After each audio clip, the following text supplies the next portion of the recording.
सोचिए कॉन्ट्रैक्ट टूट जाता है। अब सवाल यह है कि नुकसान कौन भरेगा और कितना। ये सवाल एक टूटे हुए क्रैंकशाफ्ट की एक दिलचस्प कहानी से जुड़ा है जिसने आधुनिक कॉन्ट्रैक्ट लॉ को हमेशा के लिए बदल दिया। चलिए समझते हैं अनुमान्यता के इस नियम को। ये सवाल ना सिर्फ बड़ी बड़ी कंपनियों के लिए नहीं है, हर किसी के लिए जरूरी है। कोई भी बिजनेस हो, कॉन्ट्रैक्ट टूटने का डर तो रहता ही है। यहीं पर अनुमान्यता का नियम, जिसे फोर्सिएबिलिटी कहते हैं, काम आता है। चलिए थोड़ा टाइम में पीछे चलते हैं। 19वीं सदी के इंग्लैंड में इंडस्ट्रियल रेवोल्यूशन का दौर था। हर तरफ मिलें और फैक्ट्रियां दिन रात चल रही थीं, और हमारी कहानी की शुरुआत भी वहीं से होती है। साल था 1854, एक आटा चक्की, और अचानक सब कुछ शांत। उसकी जान, उसका स्टीम इंजन बंद पड़ गया। और वजह? बस एक छोटा सा पुर्जा, क्रैंकशाफ्ट टूट गया था। अब मिल मालिकों के लिए तो हर एक दिन, हर एक घंटा मतलब सीधा सीधा मुनाफे का नुकसान। ये सिर्फ एक पुर्जा नहीं था, ये उनकी पूरी रोजी रोटी थी। और बस इसी एक छोटी सी घटना ने एक ऐसे केस को जन्म दिया जो हमेशा हमेशा के लिए कानून की किताबों में दर्ज हो गया। हेडली बनाम बैक्सनडेल। एक तरफ थे मिल के मालिक मिस्टर हेडली और दूसरी तरफ डिलीवरी कंपनी बैक्सनडेल। तो कहानी बहुत सीधी सी थी। क्रैंकशाफ्ट टूटा, उसे ठीक कराने के लिए भेजना था। काम दिया गया एक डिलीवरी कंपनी को, लेकिन डिलीवरी में हो गई देरी। अब इस देरी की वजह से मिल कई दिनों तक बंद पड़ी रही, और इसका नतीजा भारी मुनाफे का नुकसान। अब सबसे बड़ा सवाल यह था कि इस नुकसान का जिम्मेदार कौन है। और यहीं पर आके मामला उलझ गया। हेडली का कहना था, भाई तुम्हारी देरी की वजह से मेरा इतना सारा प्रॉफिट का नुकसान हुआ, तुम्हें ही इसकी भरपाई करनी होगी। पर दूसरी तरफ बैक्सनडेल का जवाब था, अरे मुझे तो बस इतना बताया गया था कि एक टूटा हुआ पुर्जा पहुंचाना है, मुझे क्या पता था कि तुम्हारी पूरी की पूरी मिल इसी एक पुर्जे के भरोसे रुकी हुई है। यही जो जानकारी का फासला था ना, वही इस पूरे केस का दिल था। और जानते हैं, इसी सीधे साधे झगड़े ने कॉन्ट्रैक्ट लॉ में क्रांति ला दी।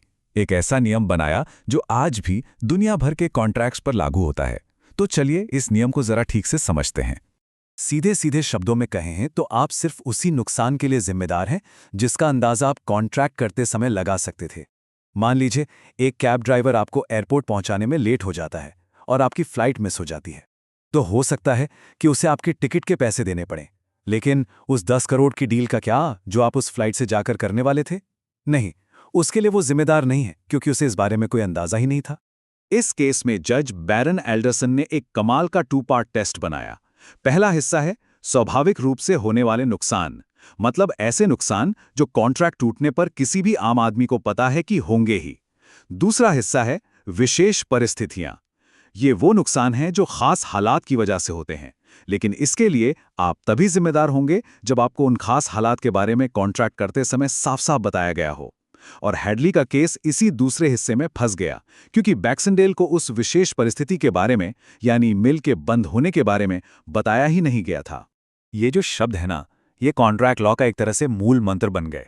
इसने एक बहुत जरूरी लकीर खींच दी कि भाई आपकी जिम्मेदारी असीमित नहीं है।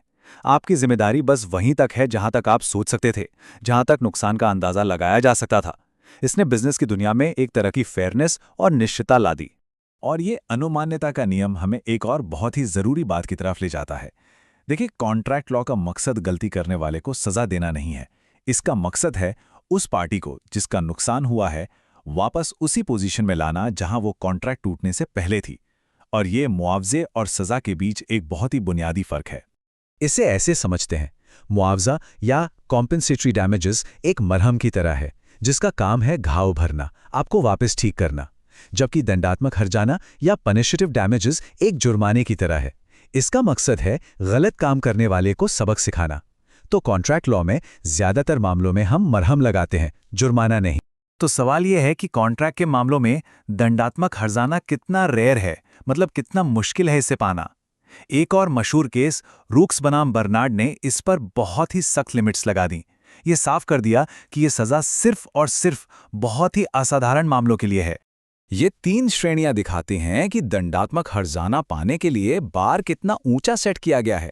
जैसे कि अगर कोई सरकारी अफसर अपनी ताकत का गलत इस्तेमाल करे, या फिर कोई कंपनी जानबूझकर किसी को नुकसान पहुंचाए ताकि उसे मिलने वाले मुआवजे से कई ज्यादा का मुनाफा कमा सके। ये नियम सिर्फ डिलीवरी में देरी जैसे आम मामलों के लिए बिल्कुल नहीं है।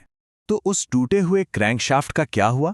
खैर, उसकी कहानी तो खत्म हो गई, लेकिन उसकी विरासत वो आज भी जिंदा है। चलिए देखते हैं कि कैसे उस एक छोटे से पुर्जे ने पूरी दुनिया में बिजनेस करने के तरीके को बदल दिया। जरा सोचिए, इंग्लैंड के एक छोटे से गांव की चक्की का मामला आज अमेरिका के सुप्रीम कोर्ट से लेकर यूके के कानूनों तक पढ़ाया और माना जाता है। हेडली का बनाया ये नियम आज ग्लोबल कॉमर्स की एक आम भाषा बन चुका है। और ये सब शुरू हुआ था एक टूटे हुए पुर्जे और एक लेट डिलीवरी से। लेकिन एक मिनट, ये नियम कोई पत्थर की लकीर भी नहीं है। अनुमान्य क्या है, फोर्सिएबल क्या है, ये समय के साथ बदलता रहता है। जो चीज़ 19वीं सदी में सोची भी नहीं जा सकती थी, आज इस इंटरनेट के ज़माने में वो आम बात हो सकती है। तो एक ऐसा सिद्धांत है जो लगातार विकसित हो रहा है। और यहीं पर आके हम आज के आखिरी सवाल पर पहुंचते हैं। आज की दुनिया में जहां ग्लोबल सप्लाई चेन्स हैं, डिजिटल कॉन्ट्रैक्ट्स हैं, जहां एक छोटी सी गड़बड़ का असर पूरी दुनिया पर पड़ सकता है, क्या 170 साल पुराना ये नियम आज भी उतना ही काम का है? क्या ये आज भी अनुमान्य है? ये एक ऐसा सवाल है जिसका जवाब आज के वकील, जज और बिजनेस सब ढूंढ रहे हैं।